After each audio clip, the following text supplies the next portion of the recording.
أهلا بكم.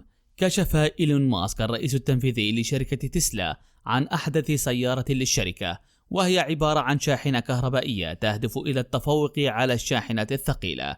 وقال ماسك في معرض لوس أنجلوس للسيارات يوم الخميس إن سيارة سايبر تراك التي تبدو وكأنها مركبة مدرعة بلون رمادي فاتح ستدخل مرحلة الإنتاج في عام 2021.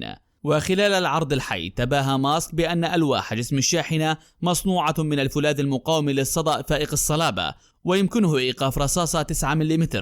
ولقد تباهى أيضا بنوافذ الشاحنة المقاومة للكسر، لكن الأمور لم تسر على النحو المرجو بعد أن حطم رئيس قسم تسلا زجاج النوافذ باستخدام كرة معدنية ثقيلة ألقيت من مسافة قريبة.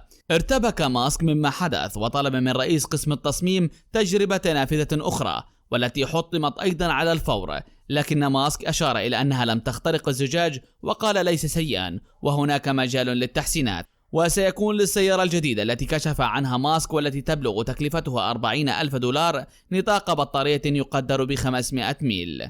إن أعجبكم الفيديو لا تنسوا الضغط على زر أعجبني وترك تعليق في قسم التعليقات والاشتراك بالقناة. دمتم بود.